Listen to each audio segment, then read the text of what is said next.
ॐ अज्ञानतिमिरन्धस्य ज्ञानाञ्जनशलाकया चक्षुरुन्मिलितं येन तस्मै श्रीगुरवे नमः। श्रीचैतन्यमनोभीष्टं स्थापितं येन भूतले स्वयं रूपा कदा मह्यं ददाति स्वपदान्तिकं। वन्देऽहं श्रीगुरो श्रीयुतापदकमलं श्रीगुरून् वैष्णवांश्च श्रीरूपं साग्रजातं सगण रघुनाथान्वितं तं सजीवं साद्वैतं सावधूतं परिजनसहितं कृष्णचैतन्यदेवं श्रीराधा कृष्णपादान् सगणा ललिता श्रीविशाखान्वितांश्च हे कृष्णकरुणा सिन्धु दीनबन्धो जगत्पते गोपेश गोपिका कान्त राधाकान्त नमोऽस्तुते तप्त काञ्चन गौराङ्गी राधे वृन्दावनेश्वरी वृषभानुसुते देवी प्रणमामि हरिप्रिये वाञ्छाकल्पतरुभ्यश्च कृपा सिन्धुभ्य एव च पतितानां पावनेभ्यो वैष्णवेभ्यो नमो नमः। जय श्री कृष्ण चैतन्य प्रभु नित्यानंद श्री अद्वैत गदाधर श्रीवासादि गौर भक्तवृंद हरे Krishna Krishna Krishna Hare Hare Hare Ram Ram Ram Hare Hare. So we have just covered the first of the Chaturshloki Bhagavatam yesterday. Aham, this very wonderful shloka, it talks about that the Lord was there existing before the creation, and during the creation, when the manifestation is there, it is only the Lord that exists, and then even after the annihilation of the creation, it is the Lord, is the only person that is existing. So this is the main thing that we saw, and then many different varieties of explanations that were there. So first is that the Lord and the living entity are same, or Lord is identical with the creation. So what is that? So the Lord and the creation is different. So we and the Lord we are one in quality but different in quantity. And then the material nature is also energy of the Lord. In that way, we can call that also as part and parcel of the Lord, and we can call that as Lord. So in that way, like we saw that there is oneness is there in terms of either in terms of quality or because it is the energy of the Lord, so that oneness is there.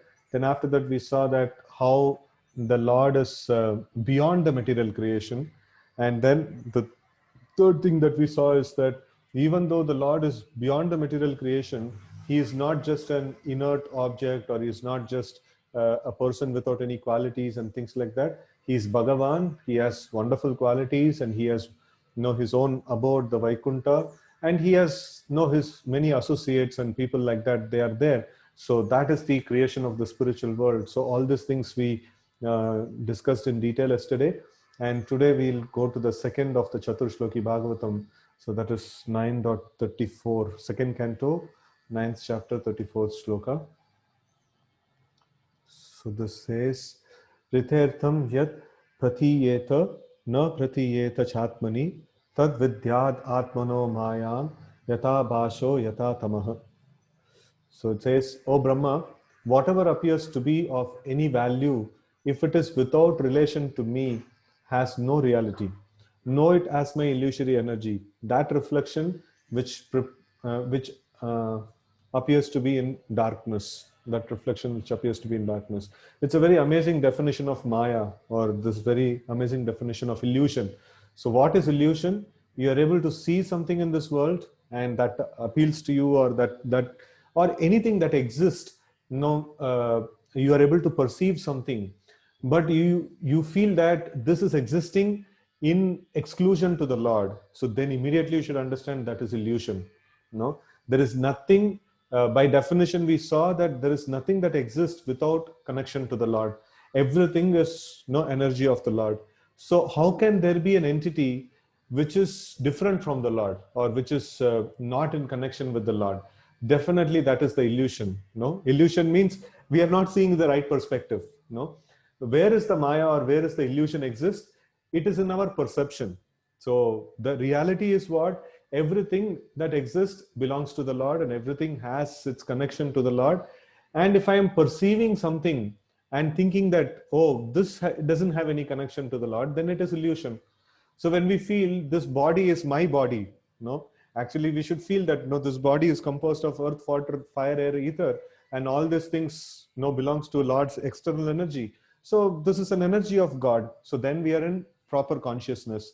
But if I see this body and think that, oh, this is my body, no, this is my objects that I possess, and this is my home, my family, my this, my that. So it is no, it is all illusion, because it is never mine. It is only like given to me in the by the Lord. So sometimes I've seen devotees in their notebooks or in the articles that they have. So generally we write our name right in the notebooks. So like the devotees, they write ICO. No, they put it as ICO and then their name. So the expansion of the ICO is in care of. No, this book is in care of me. I'm not the owner of the book. It is temporarily kept in my care. So that's a nice way of practice, wherein a person is always meditating. Everything that I have is Lord's property. Temporarily I have it under my care. That's the way of looking at it. So the moment we see anything that doesn't have a relation to the Supreme Lord, immediately it is illusion. That's the way we should understand. Right. So let's see the purport. In the previous verse, it has already been concluded that in any stage of the cosmic manifestation, its appearance, its sustenance, its growth, its interactions of different energies, its deterioration and its disappearance, all has its basic relation with the existence of personality of Godhead. So this is this 6 changes or 6 transformations, what Srila Prabhupada mentions. It's the general transformations that happens to any material object. So what is that? It's birth or appearance. Birth, sustenance, growth, and then interaction with various energies. That is like you can call it as production of byproducts, and then deterioration and disappearance. So like birth, growth, growth, maintenance, then reproduction, dwindling, and death. This like in terms of human body, you can map it in terms of human body, the same 6 things that is mentioned here, right? So these 6 are the material bhautik vikruti or material transformations, right? So this is called the material transformations. So these transformations, during any of these transformations, any of this phase, that means the material world in its creation, material world during its sustenance and growth, material world in its producing of byproducts, and material world in its deterioration, and finally, because of pralaya, everything is destroyed.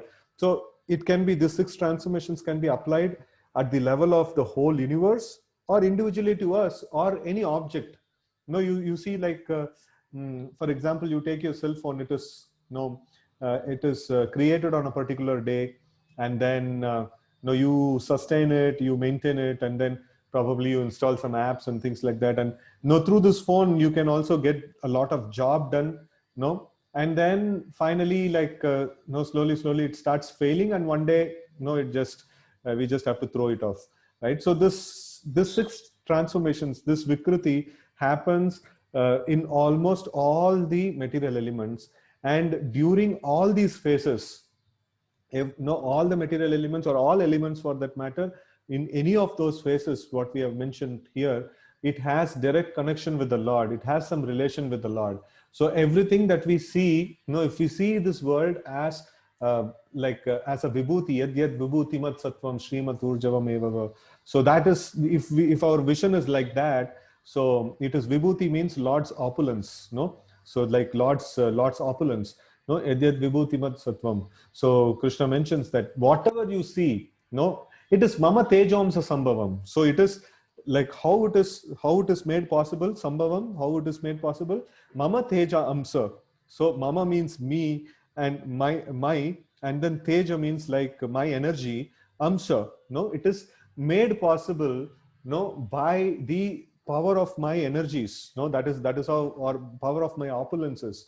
So Krishna is mentioning that in Bhagavad Gita, that everything that you see around, everything is made possible just because of my energies, right? So that's a very powerful point.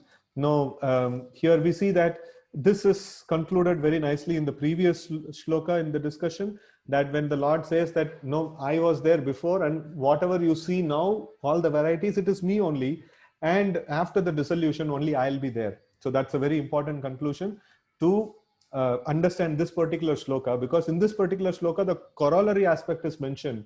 So in the previous shloka it is mentioned that everything that exists is directly or indirectly me only, and in this shloka it is mentioned, if at all you happen to see something which doesn't have any relation with me, oh, you should understand that is illusion, right? That is my illusion. So it is, because in reality nothing can be there without, no, without exclusion, like in exclusion to Lord. So everything has to be there in connection with the Lord.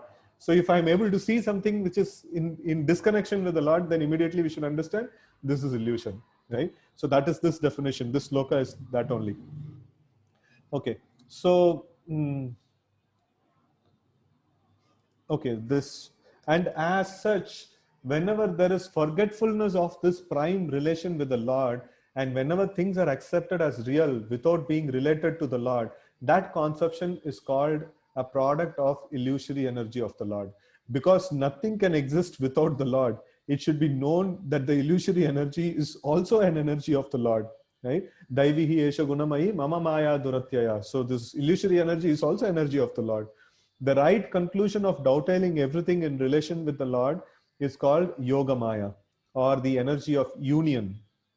Yoga means like it is union, no? So that is the this one Yoga Maya, and then the opposite is the Mahamaya. So Mahamaya is like that illusion or that energy that puts a person no separate from the Lord is called Mahamaya, and then that energy which is no, which takes us closer to the Lord is called Yoga Maya. Maya means in a simple sense it's energy of the Lord.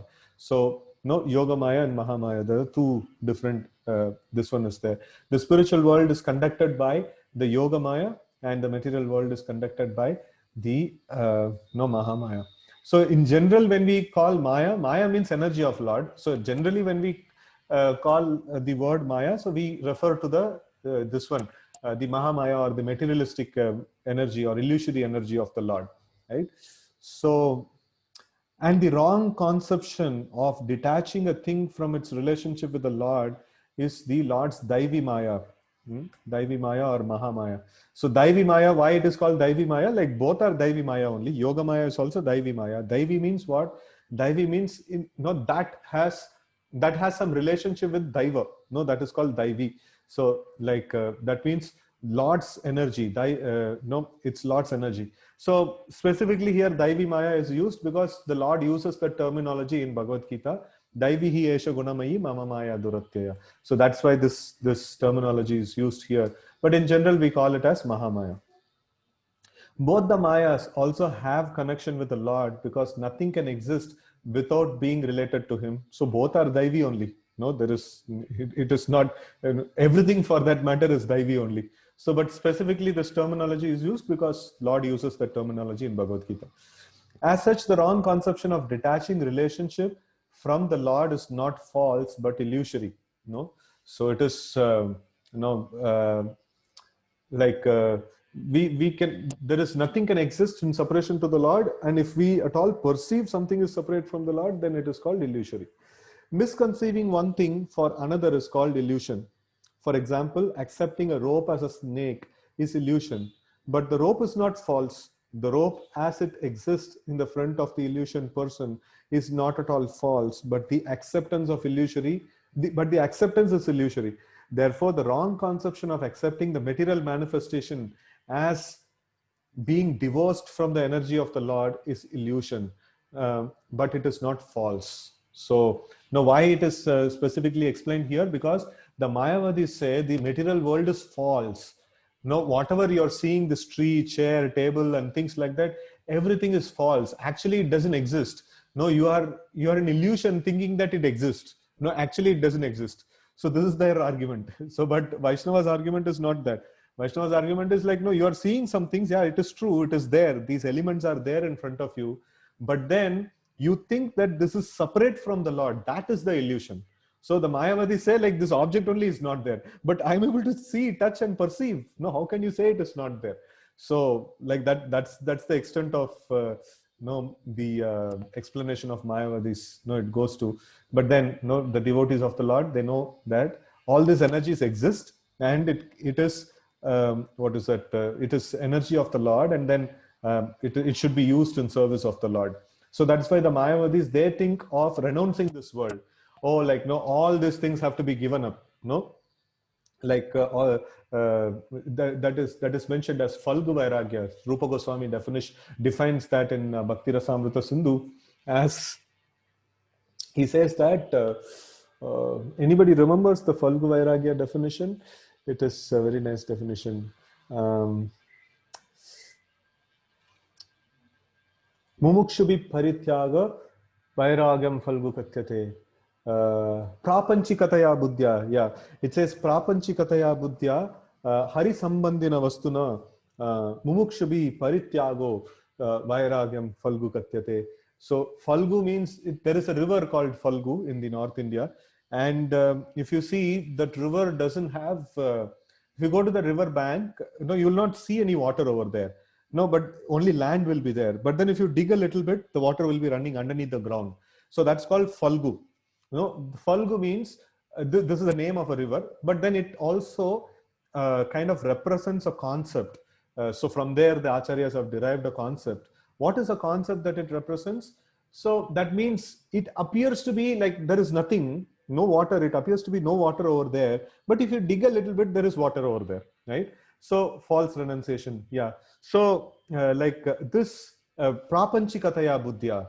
So prapanchikataya buddhya means, prapanchi means like worldly, this one, it's a worldly intelligence. Prapanchikataya buddhya hari sambandhina vastuna. So like that vastu, which is that object which is in relation with the Supreme Lord.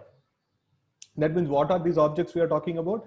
The material objects. The table, chair, your cell phone, your pen, paper, all these things are material objects. And then a Falgu Vairagi, what he does, oh, this is matter. No, I want to go to spirit. This is matter. I want to give up this matter. So that is called Falgu Vairagya. Prapanchikataya buddhya hari sambandhina vastuna mumukshubi parityago. No, he is thinking that I want to get to moksha and I want to attain that spiritual stage, and I want to give up all things material. So, and then that kind of Vairagya is called Falgu Vairagya. So that is not encouraged. And Rupa Goswami defines another kind of Vairagya. He says that Yukta Vairagya. So what is that Yukta Vairagya definition? The definition is Krishna. I'm forgetting the slokas.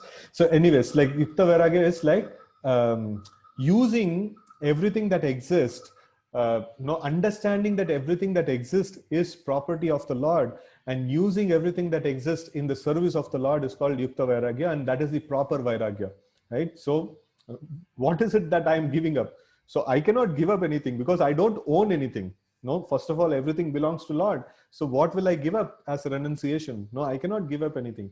So real renunciation means whatever is there in my possession, it should be completely used in the service of the Lord. That is called real renunciation, right? So, anyways, like in meantime, if anyone gets the definition of the Yukta Vairagya, it will be nice. Like the definition means, I mean the shloka, which is there in Nectar of Devotion. So anyways, like we'll continue here. Anything that appears as apparently not being produced out of my energy is called Maya, or this is like this one, Mahamaya, that has been mentioned. The conception that the living entity is formless, or that the Supreme Lord is formless, is also illusion, because they have form. So in Bhagavad Gita 2:12, it is said by the Lord in the midst of the battlefield that the warrior standing in front of Arjuna, Arjuna himself, and even the Lord had all existed before, and they were existing on the battlefield of Kurukshetra, and they would all continue to be individual personalities in the future also, even after the annihilation of the present body, and even after being liberated from the bondage of material existence. So this is like very clear, this one. So when Arjuna was in a perplexity, and in the second chapter, when the whole this Sankhya Yoga is about to be begin, so that time, like Krishna actually puts this thing, you see, like all the soldiers and me, everyone, we were there before, and we are there now also, and we will continue to exist even in the future. So like, it is not by your killing, nothing is going to change. No, our existence, our basic existence as the spirit soul is not going to be affected by your fighting and killing people in the battlefield. So that's what Krishna actually mentions, right? So here we see future also even after liberated. Okay, in all circumstance, the Lord and the living entities are individual personalities, and the personal features of both the Lord and the living entities are never abolished. Only the influence of the illusory energy, the reflection of light in the darkness, can by the mercy of the Lord be removed. In the material world, the light of the sun is also not independent, nor is that of the moon. The real source of the light is Brahma Jyoti, which diffuses light from the transcendental body of the Lord. Brahmano hi pratishtaham, right? So, and the same light is reflected in varieties of light: the light of the sun, the light of the moon, the light of fire, the light of electricity. No, everything is diffusion of the Brahma Jyoti effulgence, right? So the identity of the self as being unconnected with the Supreme Self, the Lord, Supreme Self, the Lord, is also illusion. The false claim that I am the Supreme is the last illusory snare of the same Maya, or the external energy of the Lord, right? So these are all different varieties of illusions that are there. And the Vedanta Sutra in the very beginning affirms that everything is born from the Supreme, Janma Adhyashayataha, right? And thus, as explained in the previous verse, all individual living entities are born from the energy of the Supreme Living Being, the personality of Godhead. Brahma himself was born from the energy of the Lord, and all other living entities are born from the energy of the Lord through the agency of Brahma, and none of them has any existence without being dovetailed with the Supreme Lord. Right? So everything has its connection to the Supreme Lord. So one simple example we can see that we all have seen when the, okay, somebody has sent this one. So thank you, Rahul Prabhu. Anashaktasya vishayan yatarham payunjata nirbandha Krishna sambandhe yuktam vairagyam uchyate. So this is the definition of this yukta vairagya, or proper vairagya. Proper vairagya means what? Anashaktasya. Ashakta means attachment. Anashaktasya vishayan. Vishayan means what? The material things. No, the things which are there in the material world. So they are called Vishaya. No, Vishaya means the sense objects, objects of the senses. Like, for example, the nice scenery becomes the object of my eyes, right? So that becomes a Vishaya.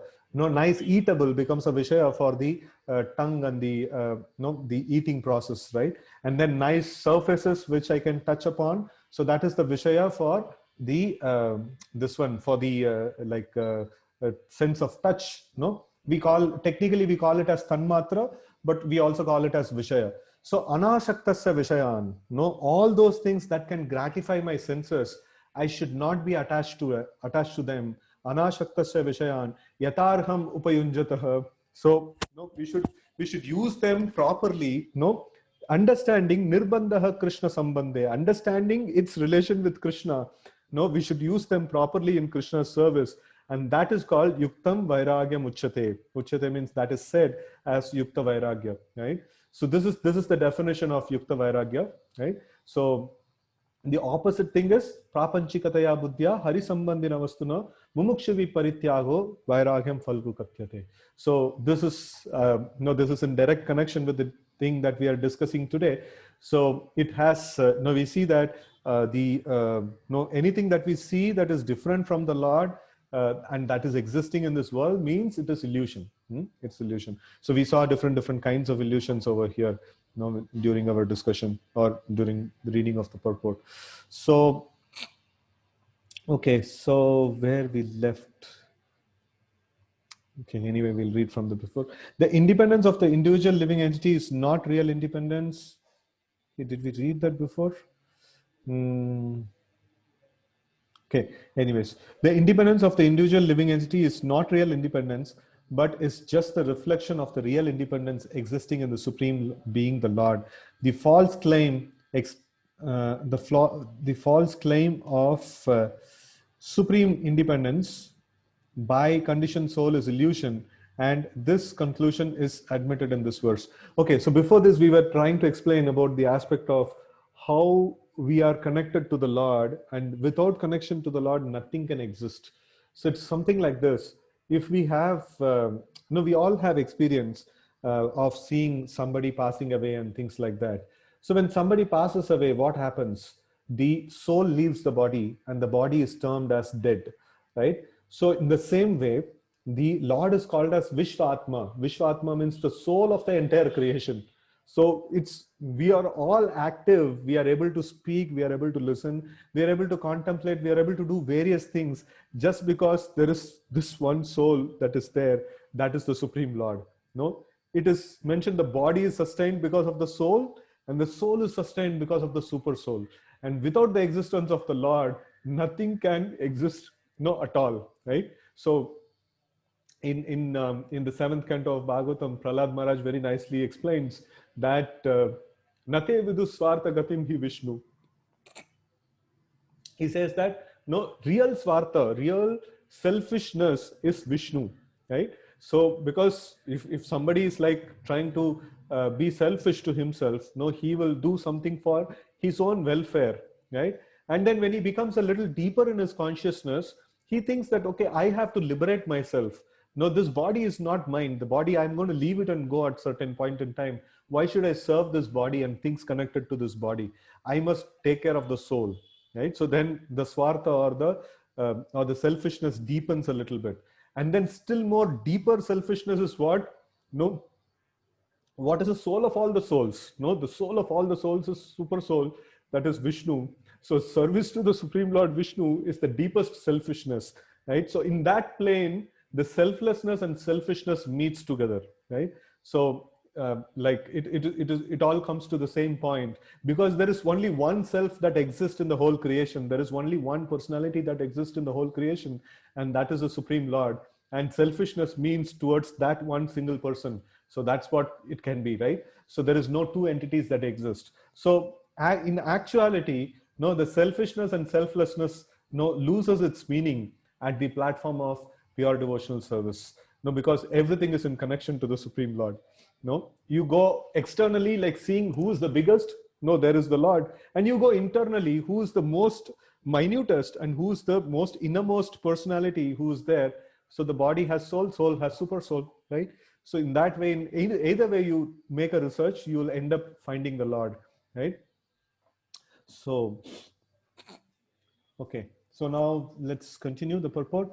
Persons with a poor fund of knowledge becomes illusion, and therefore the so-called scientists, psychologists, empiric philosophers, etc., become dazzled by the effulgent, glaring reflection of the sun, moon, electricity, etc., and deny the existence of the Supreme Lord, putting forward theories and different speculations about creation, maintenance, and annihilation of everything material. The medical practitioner may deny the existence of the soul in the physiological bodily construction of an individual person, but he cannot give life to a dead body, even though all the mechanisms of the body exist even after death, right? So this was, Srila Prabhupada was very, very happy when Bhakti Sarup Damodar Maharaj, he was a scientist before he became a devotee, and then he became a sannyasi in ISKCON, and then he used to go to the science conferences and challenge the scientists over there. So once, Maharaj actually challenged one of the scientists who was explaining that this body and life is, the origin of life is completely material and things like that. So then he just put a challenge in front of the scientists saying that, okay, fine, I'll give you, all the chemicals that is needed. Can you produce life in your laboratory? No, you're saying life came about like this and things like that. So I'll arrange all necessary setup for you. Can you produce life in the laboratory? And the scientists who are giving, an explanation based on chemicals, the origin of life based on chemicals, he told that no, it is not possible. So then he told, like, no, that means your theory is useless, no, because you are telling that life has come from chemicals, and I'm agreeing to give you all the chemicals. No, I'm just requesting you to produce one life, no, in your laboratory. That's not possible, right? So that's we can profess so many different theories, but we cannot do even one small thing. One small thing, like, what is that? We cannot even produce a mosquito, no. We cannot even produce a mosquito which feeds itself and which reproduces itself, right? So no, it's like we may produce big airplanes. No, we cannot produce one small mosquito, and then we claim that no, everything has come about from chemicals and things like that. So that's the major problem of the evolutionist, and then the atheistic scientists, and people like that. Anyways, so it's mentioned here, the psychologists, psychologists make a serious study of the physiological conditions of the brain, as if the construction of the cerebral lump were the machine of the functioning mind. But in the dead body, the psychologists cannot bring back the function of the mind. These scientific studies of the cosmic manifestation or the bodily constructions independent of the Supreme Lord are different reflective intellectual gymnastics only, but at the end they are all illusion and nothing more. All such advancement of science and knowledge in the present context of material civilization is but an action of the covering influence of the illusory energy. The illusory energy has two phases of existence, namely the covering influence and the throwing influence. So in the technical terms in Sanskrit, we call them as Avarnatmika Shakti and Prakshapatmika Shakti. So Avarnatmika Shakti means like covering influence. No, Avarna means like it's kind of covering influence. And then Prakshapatmika means like throwing influence or pulling down influence, right? So those living entities who are completely surrendered to the material nature, no, they are not rebelling at all against the material nature. They are just following the dictations of the material nature. So it is mentioned that they are being covered by the illusory energy of the Lord, that they are being overpowered by the Avarnatmika Shakti of the Lord. And then those living entities who are trying for liberation, who are trying to go beyond this material nature, so then the material nature uses another energy, that is Prakshapatmika Shakti, or throwing influence, or a pulling down influence, where they are pulled down. That's why the Lord is saying, no, if this is the case, that seems to be like nobody can ever escape the material nature and nobody can ever go to the spiritual world. But then Krishna mentions in Bhagavad Gita, Daivi hesha gunamayi mama maya duratyaya mam evaye prapadyante maya metam tarantite. We are not expected to conquer Maya. We are expected to surrender to the Supreme Lord, and Lord can put Maya down. No, not we. We are not supposed to challenge Maya. We are not supposed to stand in front of Maya for a war. So that's not our job. Our job is to take shelter of Krishna, right? So these two potencies are there for illusory energies. By the throwing influence, the illusory energy throws the living entity into the darkness of ignorance, and by the covering influence, she covers the eyes of men with profound of knowledge about the existence of the Supreme Person who enlightened the Supreme Individual Living Being Brahma, right? So this is the two potencies that they work in tandem, and in they actually keep the living entity within this material world. And then they make it hard for us to understand the Supreme Lord. So the identity of Brahma with the Supreme Lord is never claimed herein. And therefore, such a foolish claim by the men with poor fund of knowledge is another display of illusory energy of the Lord. So they all say like, no, Brahma, Vishnu, Mahesh, everything is same. No, everything is one only. No, that is also like illusion. It is mentioned, right? So it is simultaneously one and different. We cannot just say it is one. So it is, what is the oneness? Yeah, they are delegated representatives of the Lord, and they have been invested with the power of the Lord, and they are very powerful energies of the Lord. So and then what is the difference? Yeah, definitely they cannot become the source of everything. No, they are kind of representatives of the Lord. In that sense, they are one, but then they can never become the Lord themselves. No, that is the illusory aspect. No, to understand Brahma to be Lord, and to understand every Devi Devata to be Lord, no, anyone and everyone to be Lord. So that's kind of illusion. The Lord says in Bhagavad Gita 16:18 to 20 that demoniac persons who deny the existence of the Lord are thrown more and more into the darkness of ignorance, and thus such demoniac persons transmigrate life after life without any knowledge of the Supreme Personality of Godhead. Right? So the demoniac people, so they generally try to create the demoniac tendencies to wane off or to get like washed off from a person. It takes a long time. It takes a long time. So generally the Lord puts them back again and again into demoniac species of life, and for many, many lifetimes, they'll not be able to understand the Supreme Lord, because this conditioning, the conditioning of our desires, the conditioning of our system is so strong that we should be very, very careful that we have got this devotion, a little bit of devotion to the Supreme Lord, Bhakti Lata Beach. We have to protect this bhakti, and then we have to nurture this bhakti by the association of devotees, and we should not lose this devotion. If we get into the demoniac association, and if we get used to demoniac ways of living, then it becomes very, very difficult to come out of that whole cycle, because it is very difficult to change the personality so easily, right? So we are very fortunate to be come in touch with the devotional path, and we should preserve this.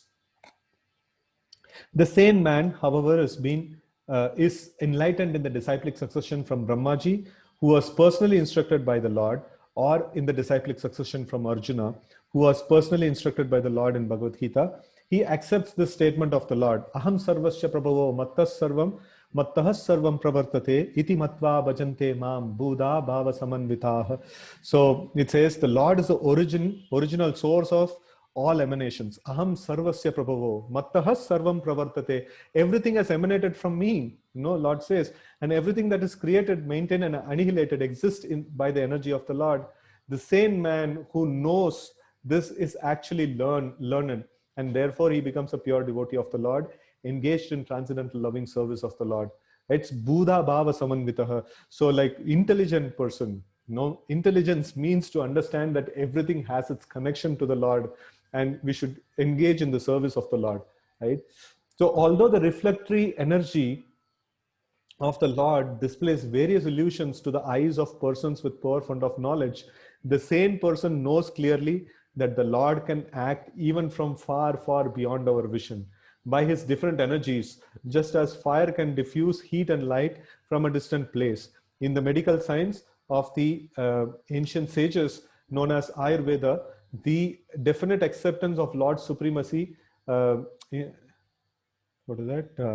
the medical science of the ancient sages known as Ayurveda, there is definite acceptance of Lord's supremacy in the following words. Okay.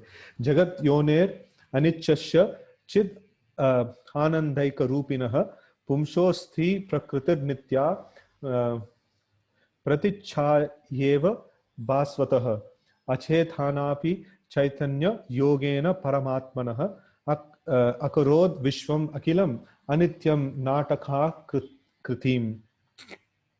There is one supreme person who is the progenitor of the cosmic manifestation, and whose energy acts as prakriti, or the material nature, dazzling like a reflection. By such illusory action of prakriti, even dead matter is caused to move by the cooperation of the living energy of the Lord, and the material world appears like a dramatic performance to the ignorant eyes. The ignorant person, therefore, may even be a scientist or psychologist in the drama of Prakriti, while the sane person knows Prakriti as illusory energy of the Lord. Right? So by such conclusion, as confirmed in Bhagavad Gita, it is clear that the living entities are also display of Lord's superior energy, that is Para Prakriti, just as the material world is display of Lord's inferior energy, that is Apara Prakriti. So this is Para Prakriti, and Apara Prakriti is defined in 7.4 and 7.5, which we often cite and refer to. Those Bhagavad Gita 7.4 and 7.5 is very, very important shlokas. So which is given from Ayurveda, like Prabhupada is quoting, that this is a very important thing, because Ayurveda deals with treating the body, and this is their vision. This is the vision. Very clearly it is mentioned. This material nature, this body and everything that is there, is made of matter, which is dead matter. And that dead matter is made to move just like living, in cooperation with the living entities, the soul. And they are very, very clear. We are dealing with Prakriti. That's why they call, this person is having Kapha Prakriti, this person is having Vata Prakriti, and things like that. So from the terminology itself, it is very, very clear. Prakriti means energy. Purusha means the possessor of the energy, right? So they deal with the body as a Prakriti, right? So it is very, very clear. And they treat in that way. And it is, Ayurveda has the deepest understanding of the physiological construction of the body. They understand this is energy of the Lord, and they treat it in that way, right? So, and it is very nicely put here.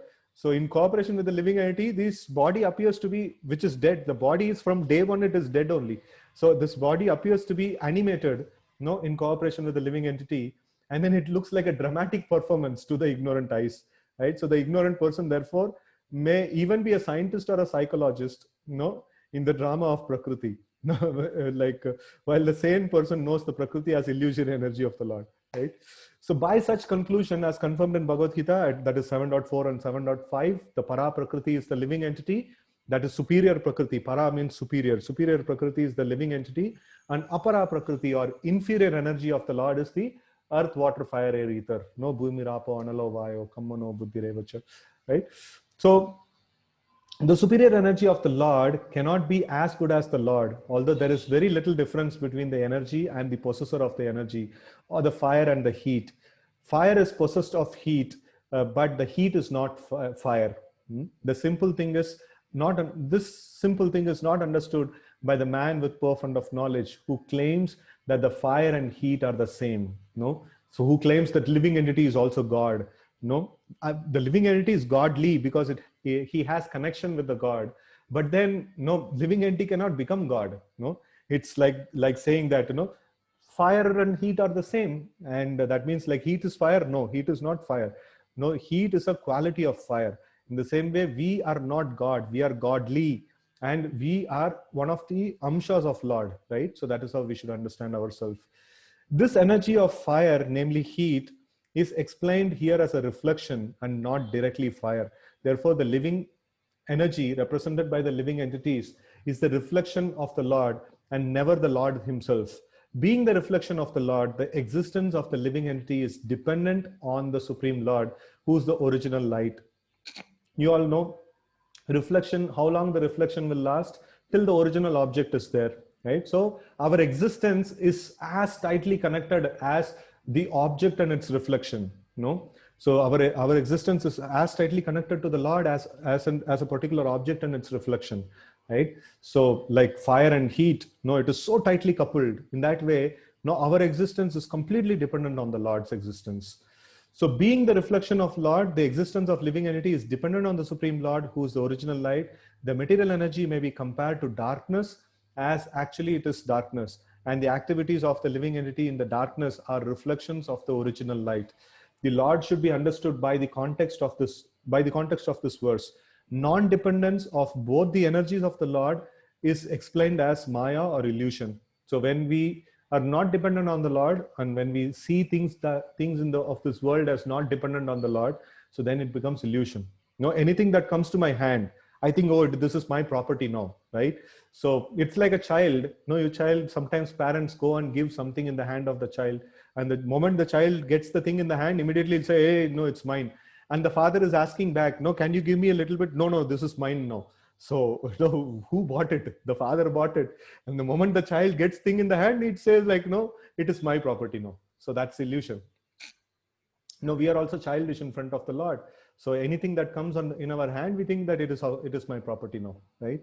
So no one can make a solution of darkness, of ignorance, simply by the reflection of light. Similarly, no one can come out of the material existence simply by the reflected light of the common man. One has to receive the light from the original light itself. The reflection of the sunlight in the darkness is unable to drive out the darkness, but the sunlight outside the reflection can drive out the darkness completely. In darkness, no one can see the thing in the room. Therefore, a person in the dark is afraid of snakes and scorpions, and although there may not be such things. This is also very powerful, this one.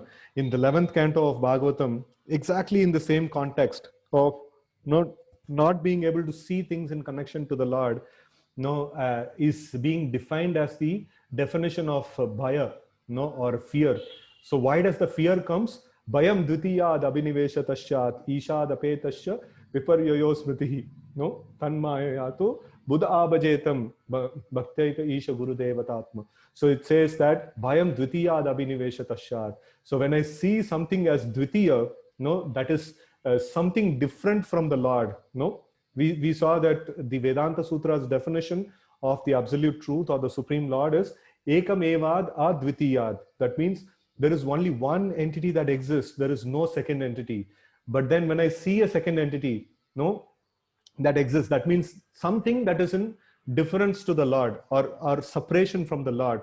That means that becomes a second entity. Lord is one entity, and now I have found one entity which is different from the Lord. Bhayam dvitiyad abhinivesha tashyad. Immediately what comes is bhaya, fear, right? So that's the darkness. Because of the darkness of the material world, we are not able to see everything in connection to the Lord, and we see that, oh, there is something that is different from the Lord. This can potentially harm me, right? This can potentially harm me.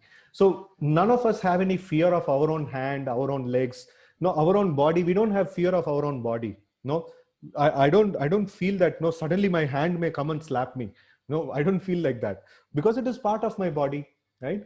So if I understand everything that exists is part and parcel of Krishna, and everything that exists is, no, Krishna's parts, no, how can I be afraid of my own body? Or no, one hand is afraid of another hand. That is not possible. When I see that something is different from me is there, and that has potential to harm me, so then I get the fear. No, then I get the fear. So that is the aspect here, that, no, that is the darkness. No, the darkness of the material illusion makes us feel that we are all individuals, we are all different from each other, and we don't have any common connecting factor, that is the Supreme Lord. And that is the darkness that is created. And each one of us is afraid of another person. Oh, this person may exploit me, that person may put me down, and things like that, right? So when we understand everything is part and parcel of Krishna, and Krishna is in complete control of everything, immediately all fear goes off, right? So that's this one. So it is mentioned, in the dark room, a person may be like afraid of every step that he takes, he'll be afraid. No, maybe this here, is there any pit or some hole or something like that, or no, am I going to hit a wall, and things like that. So, or the fear of snake and scorpion, if you're walking in a field and things like that. So in that way, like always, darkness produces fear. And what is the darkness that we are seeing? We are seeing the darkness of seeing things independent of the Lord, seeing things in disconnection from the Lord. So that is the darkness that we are seeing actually, right? So but in the light, the things in the room can be clearly seen, and the fear of snakes and scorpions is at once removed. Therefore, one has to shake shelter of the light of the Lord, as in the Bhagavad Gita or Srimad Bhagavatam, and not reflective personalities who have no touch with the Lord. No one should hear Bhagavad Gita or Srimad Bhagavatam from a person who does not believe in the existence of the Lord. Such a person is already doomed, and any association with such doomed person makes association or associator also doomed. That means we should not take the association of Mayavadis, who say that the Lord doesn't exist, and everything is zero and things like that. According to Padma Puran, within the material compass, there are innumerable material universes, and all of them are full of darkness. Any living being, beginning from the Brahma, there are innumerable Brahmas in the innumerable universes, to the insignificant ant, are all born in darkness, and they require factual light from the Lord to see him directly. Just as a sun can be seen only by direct light of the sun. No lamp or man-made torchlight, however powerful it may be, can help one see the sun. Sun reveals itself. Therefore, the action of different energies of the Lord or personality of Godhead himself can be realized by the light manifested by the causeless mercy of the Lord. No, the Lord can be found, seen only by the mercy of the Lord. No, the sun example is very nice. No, you can use any powerful light or torchlight or anything, to find the sun, but when sun comes out, it reveals itself. No, you don't need any other light to see the sun, right? So the impersonalists say that God cannot be seen. God can be seen by the light of God and not by man-made speculations. Here, this light is specifically mentioned as Vidyat, which is an order by the Lord to Brahma. Vidyat means like by knowledge.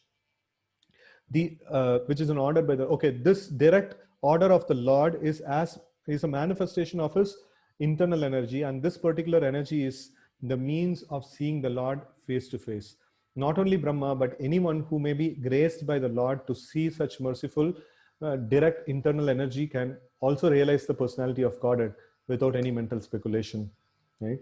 So this is a very powerful this one text. So second one, we saw the main thing is we see anything in disconnection from the Lord, immediately we should understand that is illusion and that is darkness, right?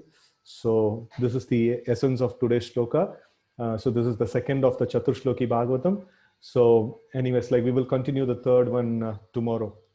No, these slokas will take a little time because the acharyas generally give all kinds of refutations and arguments and establishment of philosophy and everything in these four slokas. No, this is very, very important slokas. These four slokas are so Chaturshloki, right? So thank you all very much for joining and participating enthusiastically. I don't know if I could make sense of these slokas because it is all quite technical and quite intellectual in terms of understanding these things. I hope devotees could able to get it. In case if you have any doubts, you can message me personally. I can help you to understand them. Thank you very much for joining. Grantaraj Srimad Bhagavatam ki jai, Gaur Bhakta Vrinda ki jai, Srila Prabhupada ki jai. Hare Krishna.